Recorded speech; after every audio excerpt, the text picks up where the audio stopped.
আমি আসলে ওই দেখিয়েছিলাম আগে যে আমি এরকম প্যাকেটের মধ্যে লাগিয়ে রাখি মিষ্টি আলুর। এই দেখো টিপ পোকা একটা।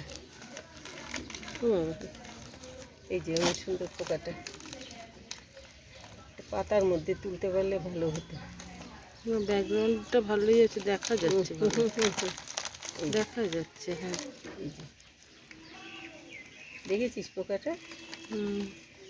আমি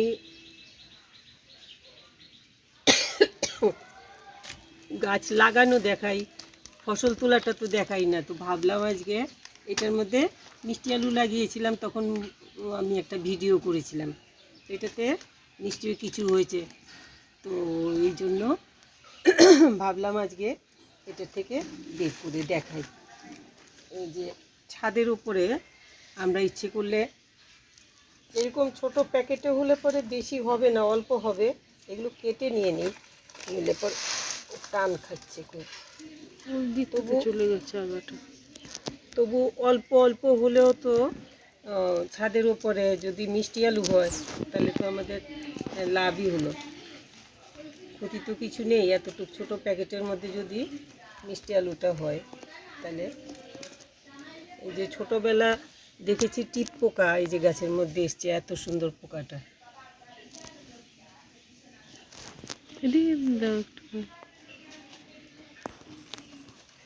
তো এই এখন আমি এটাকে বের করে নিয়ে এসেছি, আপনাদেরকে দেখাবো। এটা আমার এই প্যাকেটের মধ্যে মিষ্টি আলু নিশ্চয়ই হয়েছে, এই জন্য বের করলাম।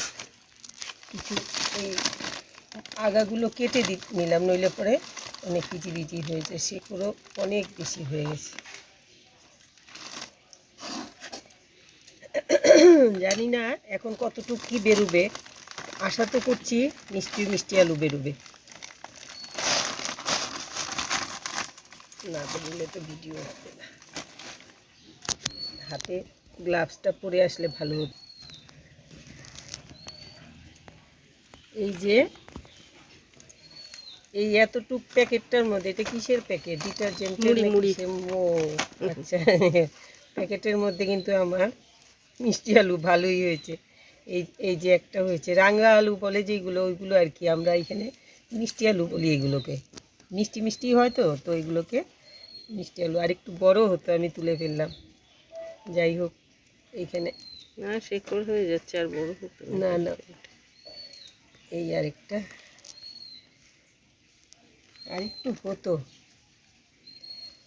আর নেই মনে হয়। না আরেকটা আছে।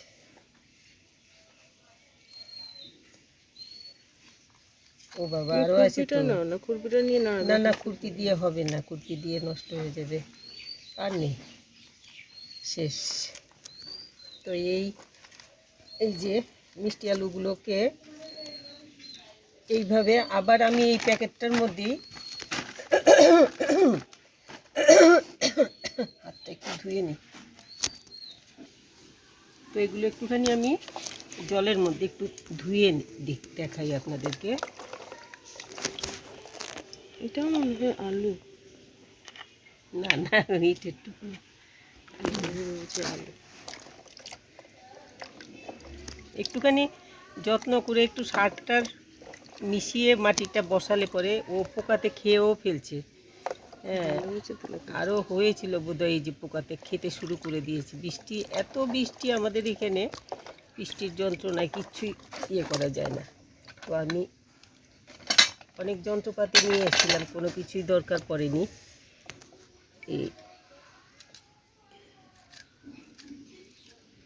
এই একটা, এখন আমি এইগুলো, তো এইগুলো আমি পরিষ্কার করে করে এইটার মধ্যে রেখে দিই। যাই হোক, বেশি হয়নি, অল্প হয়েছে, অন্য সময় আরও অনেক বেশি হয়। তো আমি এগুলোর ইয়েগুলো কেটে রেখে দিচ্ছি। এইগুলো রেখে দিলাম। এখন আমি এখান থেকে,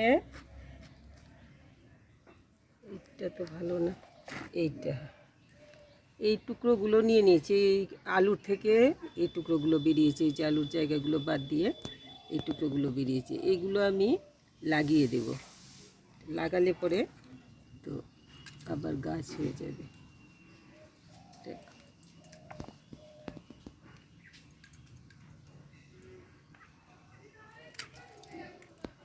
পরিষ্কার করে নিলাম।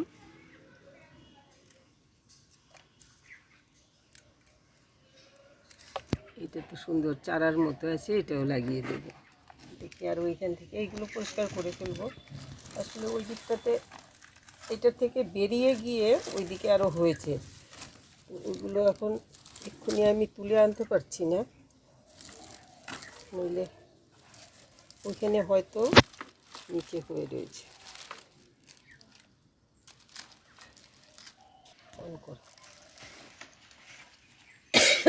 এখান থেকে ফ্রেশ আগার থেকেও একটা দুটো চারা লাগিয়ে দেব।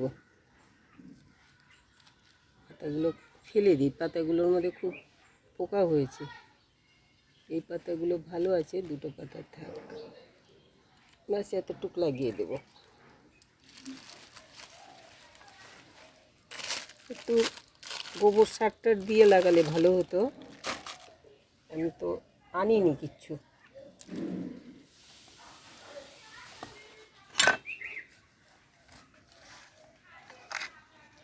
তোমার কাটিংগুলো রয়ে গেছে এখানটাতে।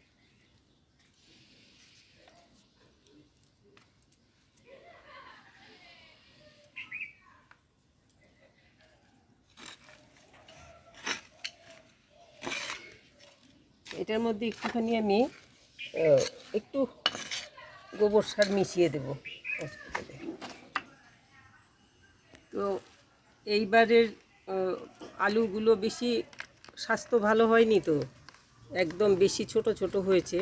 আমি পরে যদি ওই দিকের আরেকটা প্যাকেট আছে, ওই প্যাকেটটার মধ্যে যদি বড় আলু হয় তাহলে অন্য কোনো ভিডিওর মধ্যে সাথে আমি দেখিয়ে দেবো আপনাদেরকে। অনেক বড় বড় হয় আমার আলুগুলো, এবার বেশি ভালো হয়নি, যাই হোক রাখলাম। তো ভালো হয়নি যখন, সেই জন্য একটুখানি এবার একটু সার মিশিয়ে দিই, গোবর সার, শুকনো গোবর সার ছিল যে প্যাকেটে রেখেছিলাম, গোবর সারটা একটু মিশিয়ে দিচ্ছি। মিশিয়ে সেই আগের প্যাকেটটার মধ্যেই আমি আবার দিয়ে দেবো, আর শেকড় টেকড়গুলো দিয়ে দেবো। এগুলোতে এগুলো পচে বরং সার হবে ভালো, এগুলো ফেলবো না কিচ্ছু।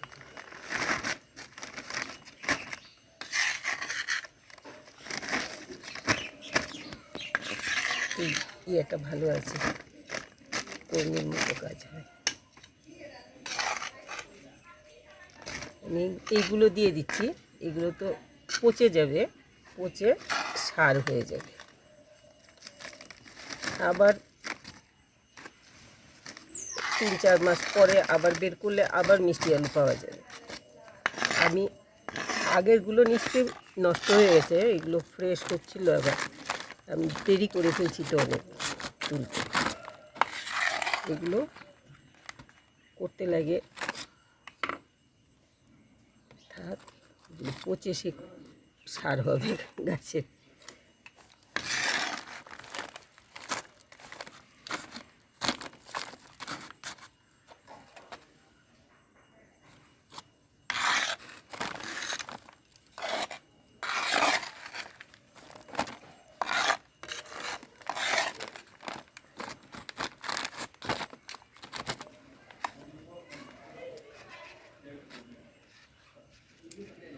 এখন এইগুলো আমি এরকম করে করে লাগিয়ে দেবো, এইরকম একটু ভেতর করে করে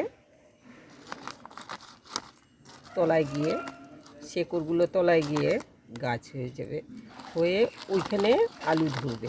তো আমার গন্ডগোল কি হয়েছে, আলু আগেই হয়ে গেছে বোঝা যাচ্ছে, হয়ে এগুলো নষ্ট হয়ে গেছে, হয়ে আবার ফ্রেশ আলু হয়েছে। অনেক দিন দেরি হয়ে গেছে আমার তুলতে, আরও আগে তুলতে লাগে, আমি তুলতে দেরি করে ফেলছি।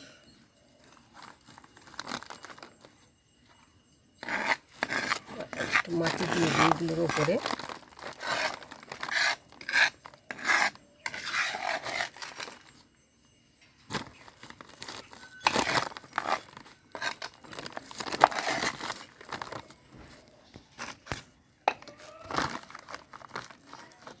না, এটা ভালো না। ব্যাস, এই এই করে দিলাম। এখন আমি আবার এটাকে এক সাইড করে রেখে দেব। তো এইরকম করে আমি এই যে এখানে হলুদ গাছ লাগিয়েছি, কিন্তু এই যেমন এই গাছটা, এটা তো বেশি দিন হয়নি লাগিয়েছি, যে দেরি করে ফেলছি। আবার এইটা কিন্তু মাসখানেক পরে এটার তলার থেকে ভালো হলুদ উঠবে। আর এটা হলুদ হতে আরও অনেকখানি সময় লাগবে। ওইটাই আমি গন্ডগোল করে ফেলি, যখন নাকি যেটা হওয়ার তক্ষুনি ওইটা লাগাই না, লাগাতে দেরি করে ফেলি, তারপরে আগে তুলে ফেলি, ওইটাতে আমার একটুখানি প্রবলেম হয়ে যায়। যাই হোক, আবার হবে যখন ভালো রকম, তখন আবার দেখাবো। আজকে এতটুক দেখালাম আপনাদেরকে। আর হলুদের কথা বলছিলাম যে এগুলো ফেলে দেবো এখন। এগুলো ফেলবো না, এগুলো আমার এখানে একটা আছে, এই যে পাতা পচা সার তৈরি করি, যে এই ইয়েটা রেখেছি, এটার মধ্যেই আমি এখন দিয়ে দেবো এগুলো। এখন তো আর শুকনো করার উপায় নেই, এত বৃষ্টি হচ্ছে। এই যে এখানে রেখেছি, এই ওপরটাতে যা গাছের পাতা টাতা পড়ে, সেগুলো সব আমি একসাথে জড়ো করে এটার মধ্যে ফেলি।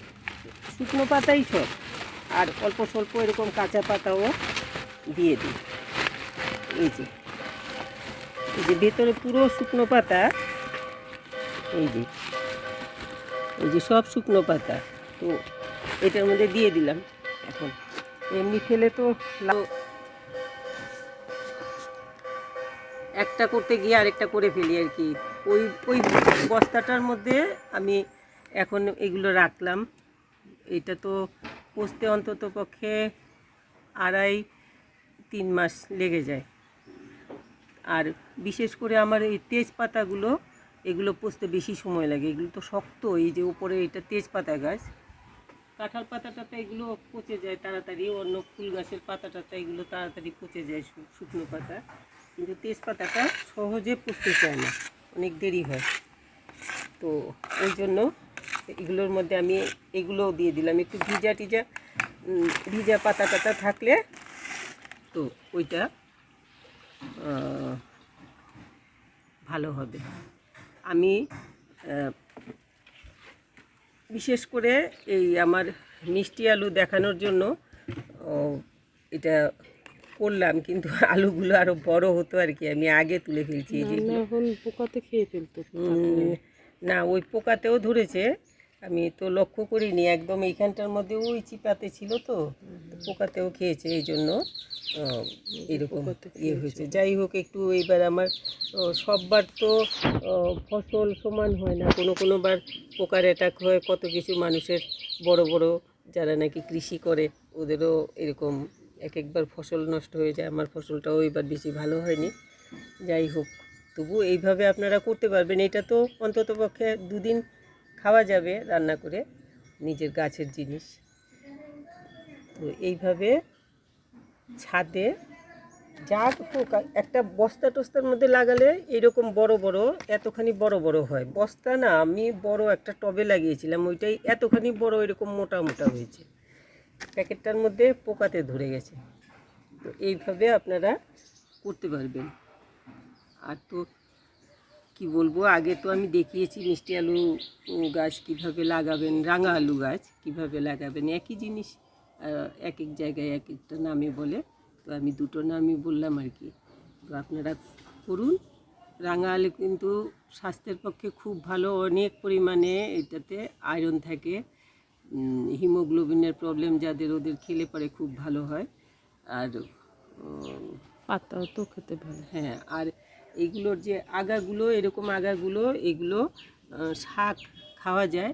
ওই শাক বা পকোড়ার মতো বানিয়ে খাওয়া যায়, কুচি করে কেটে। আর এইগুলো আর কি, এইটা শাকটাও খুব বেশি রকমের হেলদি, তো খেতেও টেস্ট আছে।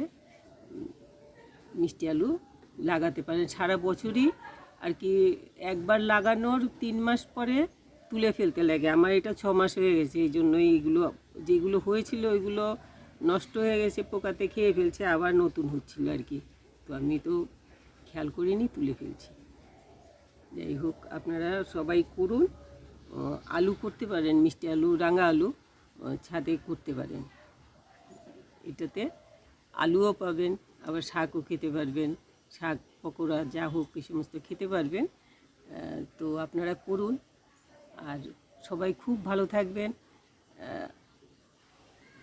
আর লাইক শেয়ার করবেন, যদি ভালো লাগে একটু লাইক শেয়ার করে দেবেন।